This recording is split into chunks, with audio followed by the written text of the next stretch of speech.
Boy, I tell you, if you want to keep anything, and I mean anything, a secret, the last person that you want to do it around is Martell Holt.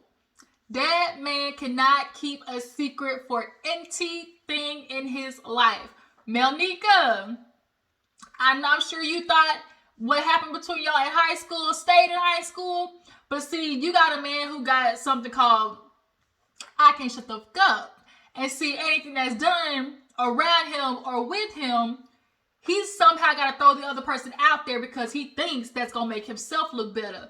I low-key feel like subconsciously somewhere in there he did it on purpose. Like, I feel like he did that in a way that like caused some havoc in somebody else's life because Martell's life can be the only one going bad. Everybody else's life got to be fucked up too. I don't know. Y'all drop down in the comments, but if you haven't caught on by now, we're talking about Love and Marriage Huntsville. And Love and Marriage Huntsville, they did kind of give us a little filler episode because next week is when, you know, the whole 1-2 shebang bang, you know, nuck if you bug, nuck if you bug. That's when it's pop off. But, sorry, y'all, I'm sitting here looking at this Crunchy Munch and I'm sitting here, I gotta take a bite. Hey, shout out to Crunchy Munch. It be getting me through my life when I got the munchies. Real niggas know about Crunchy Munch. Drop down in the comments. Crunchy Munch, toffee or caramel flavored. Do you know about that life? Do you know about the Crunchy Munch life? I tell you, it's sweet. It's popcorn, got nuts, got caramel.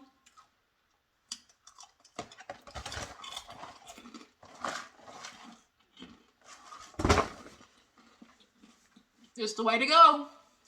It is the way to go. The only thing is, it gets stuck in your teeth. But other than that, Crunchy Munch, get your life. It's $1 at the store. But, nonetheless, what was I talking about? Love and Marriage Huntsville. Now, like I said, you gave us a little filler episode, but let's go ahead and get into everything because there's definitely some little shady business we need to talk about in regards to this Scott versus Van, a little bit of melody drama, okay? So we open up the episode with the Scotts, Marceau and Tisha, driving up this freaking bumpy ass terrain to get to where their house is supposed to be. Now, we've been seeing them last season trying to get started on this house, but unfortunately, Tisha's uncle was on that bullshit, okay? He really wasn't doing his job, and they really just gave him all that money up front for him to sit there and do nothing. Nathaniel, all right? But now they're back on the work site, and ain't shit changed. We're coming out of COVID. The last time they've been to the site was, 2019 or something like that? And now it's 2022. Everybody's getting out of COVID. All the people who were in construction, they're, you know, coming down to Huntsville because so many people are building down there. You know, and these big companies, they're going to have first dibs on all the damn lumber that you need to build your house, Tisha. So I know you want to be up and ready to go and sometime soon within the next 6 months, but I can go ahead and tell you this right now. It ain't happening. It's going to be reunion time and a lick of wood still going to be on that floor when it comes to Tisha and Marceau's house. Like, girl, you are in for a rude awakening. And honestly, I feel like Marceau ain't in no rush to build that house. I really feel like he's not in any rush to build that house. It's not a priority to him. See, a part of me feels like Tisha, she's not going nowhere until that house get built. She knows what the fuck is going on with Marceau, but she's not going nowhere until she know for a fact she can walk away with at least something tangible from this relationship. And at least if this shit goes up in, you know, in combustion between us two, I got a house for me and my kids to stay in. And Marceau ain't trying to have this situation where, bitch, we get divorced and, you know, y'all get put up, and I'm out here looking like Martell, bouncing from my mama house to Airbnb, looking like, you know, to get my life right. The only thing Marceau got in his favor is he actually got money in his back pocket. Martell, on the other hand, not so much. But speaking of, you know, they're talking about the house, trying to get to build, and you know, then they got to discuss, you know, where the money's going and the construction. And so now, basically at this point, it's like, look, Tisha, we got to figure out what we're doing and make sure things aren't chaotic. And she's like, well, Speaking of money, you know, my mama, I've decided that I'm going to invest in my mom's food truck. And Marcel's like, why?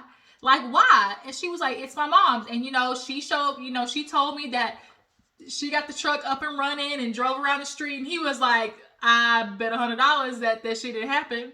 She has no reason to lie. He's like, yeah, the fuck she do? Because you want your money. Do I feel like Wanda? I see both sides of this argument. I really, really do. Because, yes, Tisha, that is your mama. But Wanda ignorant. Like, she ignorant. She ain't come to you with a good business proposal. She ain't come to you with, you know, profit margins, you know, food margins, working with a truck, you know, the expenses to upkeep a truck. Like, she really didn't do any of that. So is it a good business decision? But then also, I see what Tisha's talking about because, yeah, Marcel, you want to talk about my mama being ignorant. But Martell, you know, he 3 sheets to the wind 24/7, acting crazy out his ass. So it's like, you got all this heat from Mama Wanda, but you ain't got no heat, and you got all the patience in the world for Martell. She's like, you're so sure about Wanda not being able to change, like, but you're so sure about Martell? Like, why do you feel that way? And he's like, well, you know, this was his thing all episode. You know, Martell's put in very extreme circumstances, you know. So when you put somebody in those type of circumstances, sometimes you're going to do extreme things. But overall, you know, I just feel like, you know, when we talk about business, it really is about business, you know, not like Wanda where, you know, she brings mess. And it's like, have you been here the last 3-4 years, Marcel? Are you sure that Martell ain't brought up no mess when it comes to y'all life? And so Tisha quite politely had to remind Marcel, but yeah, this is the same man that brought a lot of shit into our life, talking about, oh, the 20 girlfriends. Tisha ain't gonna let that shit go. Tisha is not gonna let that go. Oh, you know, the 20 girlfriends, like, he tried to ruin a family. Like, we're a family, you know, and he tried to put that out there. And it was like, first of all, Tisha, I need you to put that on Martell. Oh, that he tried to ruin the family. No, your husband. And if anything was messing up y'all's family, it was your husband. Okay? Like Melly said, you couldn't kept your penis in your house. Okay? It's on your community dick husband. But on the other end, it's like, Martell is not good for business, period, because when he does not get his way, anybody who's in sight, even if you are not in connection to anything, is catching stray bullets. Anybody is collateral damage to Martell when he has his eyes set on a prize of rooting somebody. And the only reason why Marcel and Martell are even back in cahoots with each other is because at the end of the day, Marcel needs to keep, basically he's pulling a let me keep my friends close but my enemies closer. He's trying to keep an eye on Martell. Let me just rub his back and soothe him a little bit, because the minute he gets upset, I don't want to have to worry about him spraying my shit no more. I got skeletons in my closet, and unfortunately Martell can pick that motherfucking closet, okay? He can pick that bitch open and let the graveyard flow out, okay? But yeah, so he feels like, you know, Scope, you know, we were doing good things before everything happened, so I just want to give Martell, you know, that chance. And I know he feels sorry for Martell. He looking at him like, ooh, you poor little lost puppy, you know, you poor little dog. Look like you just straight out the kennel, just out in the cold, just shaking, you know, waiting for somebody to open their door to let you in. And that's what Marcel is basically doing.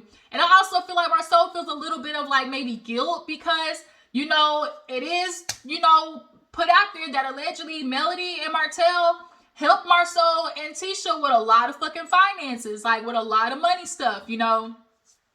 So if that's true, I think that's another end where Marcel kind of feels like, you know, they extended their hand out to me. The least I can do is extend my hand out to him. But Tisha said if that's going to happen, I'm going to sit down and talk to this nigga first, so he know who the real boss is, okay? And Marcel with the, I mean, well, if you don't go out on a date, you know, just make sure you don't get too drunk and make sure your back ain't out. And see, Marcel, you ain't slick. See, Marcel is the people who you got to pay attention to, where like his jokes is where his truth lies.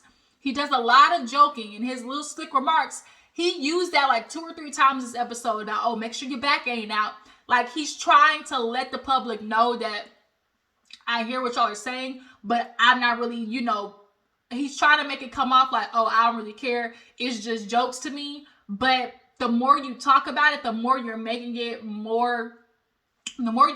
easier for us to feel like if it really ain't happening, it really wasn't you, like, you would let that shit roll off your back. But you keep bringing up and joking about it like he, ha, ha. But I think in his mind, it's like, if I make it seem like a joke to Tisha, she's going to believe me more that, oh, this shit ain't real. But it's like, nigga, we know that was your fat ass back. I'm sorry, Marcel. Like, we've seen you in your bald-headed ass, you know, munchkin ears for 3-4 years now. We know what you look like. So we as a public know that's your back. We definitely know that your wife knows that's your back and them neck rolls, period.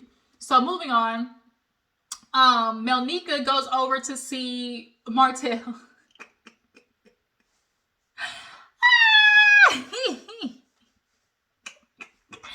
Melnika! Okay, Melnika showed up. It's very clear that Melnika used to be the girl. She went through an ugly duckling phase. She was the big girl back then, you know, laid down on the table, got back up, and, you know, found her prime or whatever. So she pulled up on Martell, and, you know, Martell basically lets her know, now look,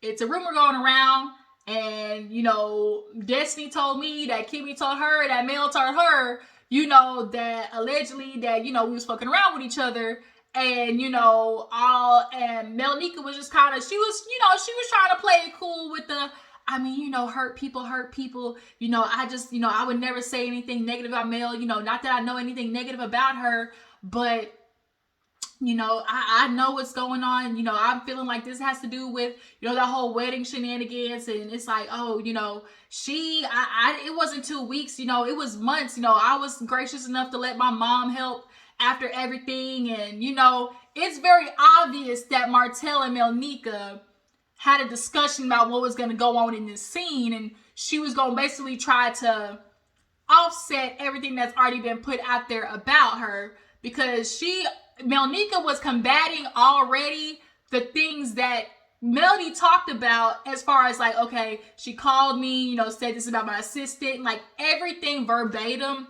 that Melody spoke about in her scene with Kimmy last season was in this conversation. So this clearly was Melnika's chance to try and defend herself, right?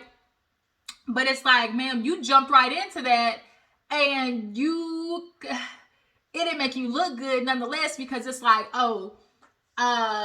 you brought up how, oh, well, you know, I was just, you know, trying to be a friend. Shoot, you know, Martell was like, well, you know, I was just letting you know, because, you know, your husband, I just want to give you a heads up, you know, that's what's going around. And she's like, you know, it really is unfortunate, because, you know, I mean, you've been married, you know, my marriage isn't nothing to play with. I really feel some type of way. And Martell hit her with the, well, you know, I mean, we ain't done nothing. I mean, you know, we ain't even been sexual since high school.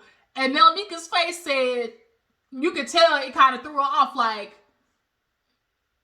and the insides, you could tell her insides was yelling, no, wrong road, nigga, what the fuck, this was not, you went off script, pause, excuse me, hey, psst, production, hey, can we cut that out the clip, like, like, nigga, you went off script. This was not supposed to be said. And I feel like a part of Martell subconsciously did that shit, because it's like, he felt like it was going to come out anyways. So for him, in his mind, I think he felt like, let me jump out ahead of it, so can't nobody say I lied or that I was trying to keep something.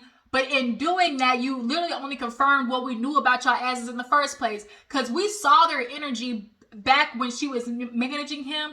There was an energy of, oh, I've seen your private parts before. You can tell when somebody's seen somebody else's, you know, P's and V's before. And they had that energy. Like, they just had it. And knowing that they went to high school together, all that type of stuff like that, it's giving Martell was the, you know, the popular guy. She was the girl that hung out. You know, she was the homie. But she was the homie that, you know, there's a different type of homie girls. Like, there's the homie girls who are really homies with the guy. And that was me. I was that type of girl. Like, I hung out with the guys. I was a tomboy.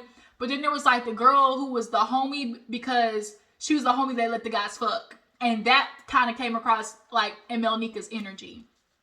And it's unfortunate, because now he gonna put your business out there. And so then she was like, you like to cheat, don't you? You know, and she was like, because I'm wondering how long her and her husband have been together. Because she was like, you like to cheat, don't you? You know, and she brought up the assistant. She's like, oh, you know, you know, I told her, you know, you tried to hook up. I brought up how you know, you allegedly was texting the assistant, you know, but didn't nobody want you, Martell? Like, and he was like, man, yeah, ain't nobody want me. And she was like, man, when nobody trying to hook up with you? She wanted you. And it was like, so then why'd you bring it up? Like, if she didn't want him, and then why'd you bring it up? Like, Melnika, like, y'all blew up all y'all spot. This scene was all wrong. Like, y'all did that. That was not how that was supposed to go. Y'all blew up that scene so bad. Now Melnika gonna have to go home and explain to her nigga how, you know, Martell done dipped his paintbrush in the paint, okay? Melnika was stuck, okay? She was, you could tell she was, like, nigga, like, abort mission, like, cut the cameras, dead ass. Like, she was not here for that. And so now they had to play it off. Now they got to make some jokes where it's like, well, you like cheating, don't you? It was like, well, you know, she's like, girl, oh, you know, don't nobody want you, Martell. Like, you got babies out here and stuff. Girl, boy, you need counseling. He was like, well, shit, you like cheating too, don't you? And she was like, well, what's good? Like, what's good for the goose, good for the gander, essentially is what she said. It was just like all wrong. Like, busted. That's what I can think of. Busted.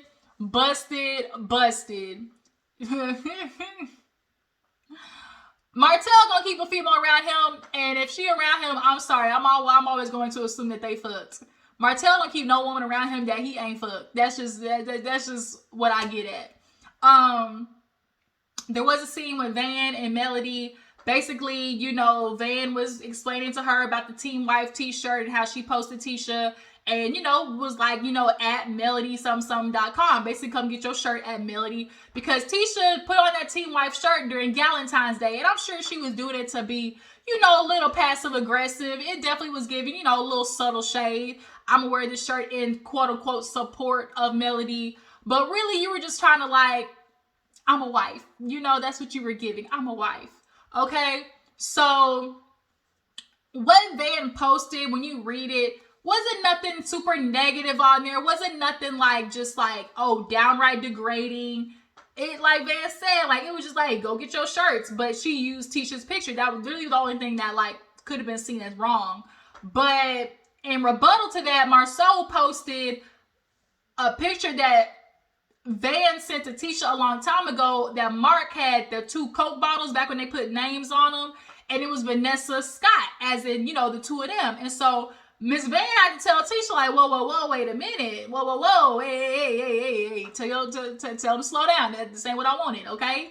I just want a little companionship. I want to maybe hook up on Monday, Wednesday, Friday. I ain't gonna say I want your last name, okay?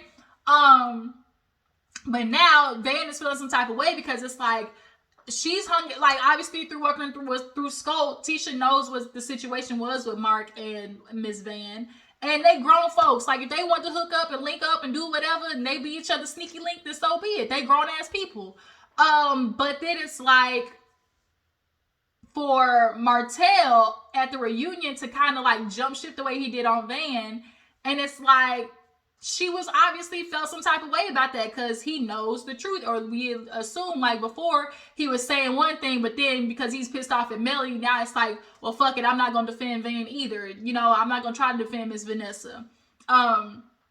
She said something about his mama mentioning, like, that, oh, you know, your next wife is going to be named Vanessa or whatever, but Miss Van ain't want that. I don't think Miss Van want nothing to do with Mark Scott on the real. It was just supposed to be fun. This was just supposed to be fun. Okay, it was just supposed to be a little nightcap. Like, nigga, I ain't asked, I done put this little cougar on you. Now you want to be here forever? I don't think that's what I signed up for, my boy.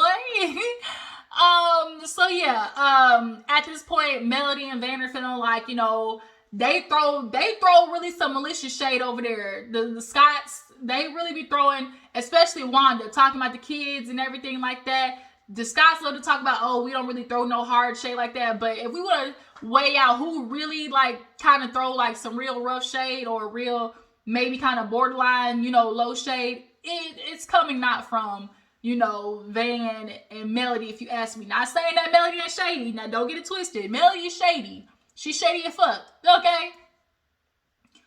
But at least she come with hers with, like, facts behind it. The Scotts, on the other hand, they just throw whatever shit is out there. Okay? So moving on. The guys go out. Marceau, Maurice, Martell, Lewis, once again, they have a little guys' night.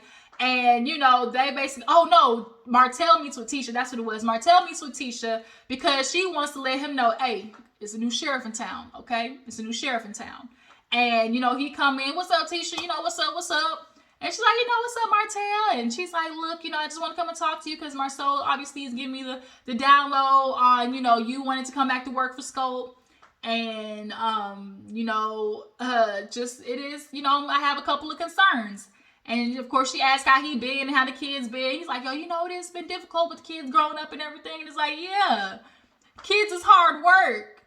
And these dudes feel like, oh, I'm a good dad because I do a little bit. I take them to the game. I take them, you know, to, I pick them up after school and I bring them home. But the real everyday hard work and shit, like now you see it's getting hard. Now that you got them with you, for real. When you have your time with them, you see how hard shit really is. Niggas is so, like, they have no idea how lucky they are in regards to, like, well, honestly, it ain't about lucky. It's just like, y'all just lazy when it comes to being dad to y'all's kid. Y'all feel like being in the house is enough, and it really ain't. Like, it's not enough. Like, are y'all present fathers? Yeah, maybe. Like, y'all are in the house, but active fathers in your children's life? Like, a lot of y'all really don't even scratch the surface. Martell barely scratched the surface a little bit and feel like he deserved 3 gold stars. Like, nigga, no, you doing what you're supposed to do as a dad. But nonetheless, that was sidebar. You know, she's like, yeah, you know, also, you know, I want to check on what's going on with you because, you know, there's some things going on. Miss Van, you know, Tisha brought up Van somehow and how that whole situation was messy with her and that whole, you know, posting about the teen wife. And Martell's like, well, I mean, ain't that good? Like, ain't that bringing business to you? Like, I thought that was a good thing. Like, she was like, yeah, I mean, you know, Miss Van, she like to throw like kind of like classy shade, but I see you, but you know, she want to talk about, you know, throw me up there, but yet, you know, she entertaining Mark and everything, and I know kind of what's going on with them. Martell and Melody at this time seem to be good. So Martell is doing his damnedest not to step his foot in it because at this moment, this was back when Martell and Melody was on some truth shit. So you see, because they both waved the white flag in this moment, when Destiny tried to bring him some mess, he didn't bite. Now Tisha, you know, bringing him in some mess, he didn't bite. So it's always when they good, when he don't bite, you know, take the bait. But when they bad, all hell breaks loose with Martell. But at the moment, Tisha tried to drop that shit about Van and, you know, Mark and all this guy and her working at Scold, and she knew about the business because, you know, we talked, and, you know, Miss Van used to be like, don't tell Mr. Marceau, you know, and she's like, he's my husband, of course I'm gonna tell him. You know, Tisha, your mama need her ass whooped, honestly, and for Miss Van to do like little shit, like everybody's shady. Like, let's not act like we just not gonna say like everybody doesn't throw the rock, hide their hand, point blank, period. But nonetheless, you know, Tisha let Martell know, I'm the new sheriff in town. That's why I bought your ass out. So we're majority, you know, shareholder. I'm majority shareholder. So I need you to tell me why, you know, you'd be good for Scout again. He was like, well, you know, I mean, me and Marceau always been good together. You know, we had these plans of, you know, building hotels and everything like that. And, you know, I just really want to stick to that. So she's like, okay. But, you know, a big part of working with us is knowing that we can trust you. You know, how am I supposed to know that I can trust you? And he couldn't even look her in the face when he said it. He knew it was some bullshit. I mean, me and Marceau, we've been, you know, friends for a long time. And I feel like throughout our relationship, I ain't never really done nothing to where you can't trust me. You know, I don't feel like I've ever done anything that made you not be able to trust me. And he couldn't even look at her when he said it. He over here looking this way, down in his shoe and shit. He couldn't look square in her face until that because he knew it's a motherfucking lie. Like, Martell, we could literally go down the list of shit that you've done. And so, of course, Tisha brought it up. Well, I mean, you know, of course, with you bringing up, you know, the whole 20 girlfriends thing and, you know, how that affected us. Like, how am I going to know that you not going to go off the handle and start pulling some shit like that again? In his mind, he's telling her, well, you know, I feel like me and Marceau, we've gotten way past that. I can't see us going back to being in a time like that ever again. You know, for us, it's really just about, you know, moving forward and, you know, working with Scott and building, you know, things that we had planned like before. And so Tisha's like, okay, you know, if we gonna do this, we gonna do it. But just know, I'm in charge. The girls are in charge, okay, Martell? And Martell in the confession talking about, I mean, yes, Tisha's in charge. I ain't got no problem taking, instructions from a woman if need be, if need be. Emphasis on if need be, right? Because you ain't got no other choice, because when it comes to making money, nigga, ain't nobody else hiring you at all. This little nest wine that you wanna call yourself hosting a little event for in Atlanta, back in Alabama, because you knew that shit was messed up back in Atlanta. Boy, his uncle was mad. Okay, his uncle was mad. Sit there gonna play with it on his mama name like that? Oh no, we're not gonna play with Miss Inez Swine. So now Martell's got to make up for it back in Huntsville, and he gonna do a little family situation. But outside of Inez Swine and making money with that, it's like he gotta tuck tail, because ain't nobody else hiring him. This is a pity hire at this point. But Tisha's like, okay, just know I'm the boss. Okay, I'm the boss. So, yeah, back to the guys. They end up, meeting up, and of course, just talking about everything. They get into how, what conversation came up first? I'm trying to think.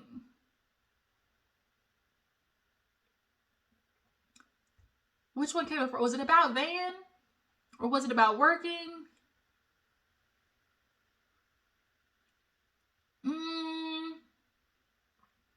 I think it was a little bit about Martell. It was a whole bunch of talking. So nonetheless, all the guys, Marcel, he's talking to Martell about, obviously working with Scold, and, the Van situation. That's what it was. Because he was checking in on him and how everything's going. He was like, yeah, it's a lot going on over here with Miss Van, and, she was talking to Mark, and, that whole situation, and your mother-in-law being messy. So, I mean, I just had to do something back.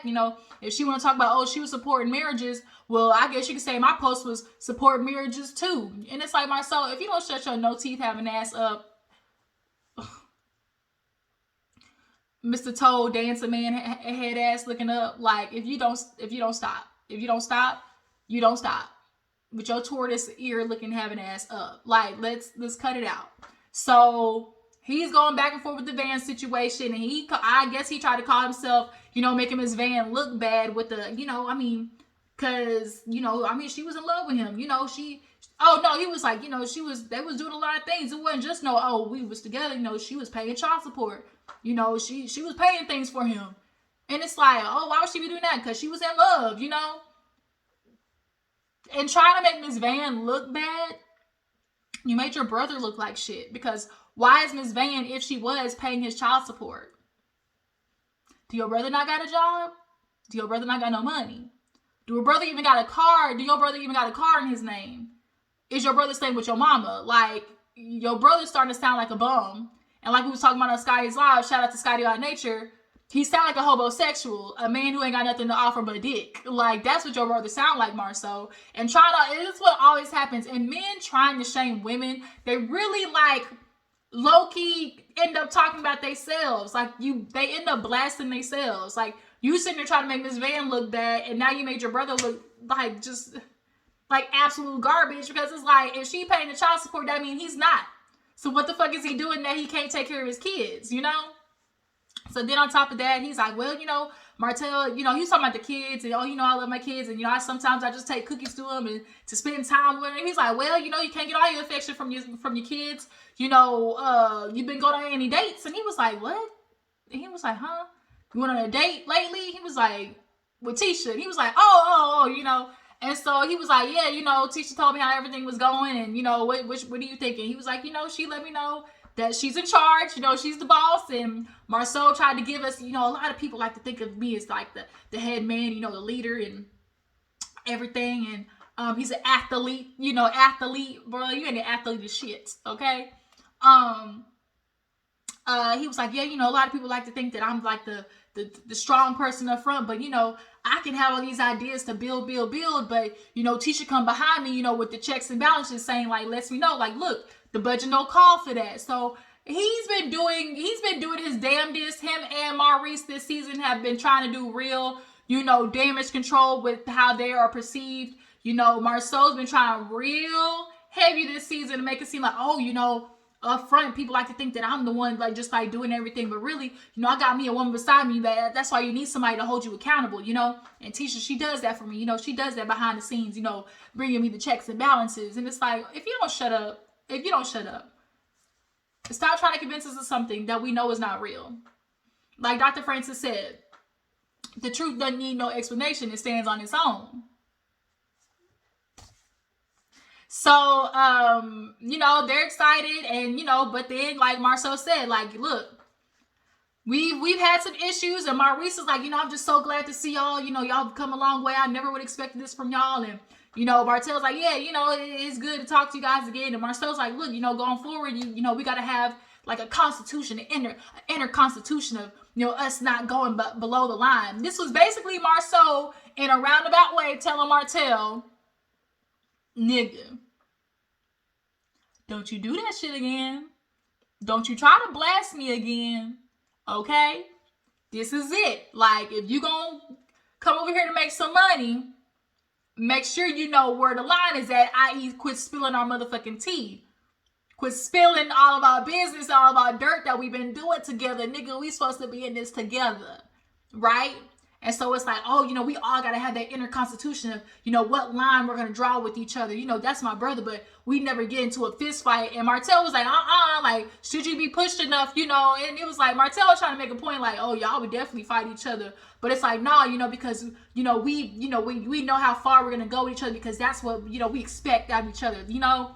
It's like, man, shut up.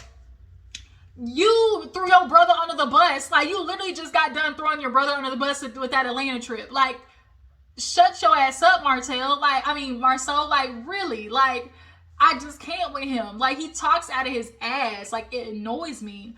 You literally just got done throwing both of your brothers under the bus. You done snitched on your brother not paying for his kids. And Maurice, you threw him under the bus for being at the damn trip that he said he wasn't at because you was trying to get heat off your ass. That's what all of y'all dudes do at the table. When shit starts getting a little too hot, hot, if things start getting a little too hot, whoop, let me go ahead and back this bus up on him, and run him back over and then back up again. Y'all throw anybody under the bus to make sure your ass look good. Shut up, Marceau. So we get to the end of the episode. Everybody showing up for Destiny. She's doing her like reopening. Melody calls herself being there, you know, to support Destiny. Okay.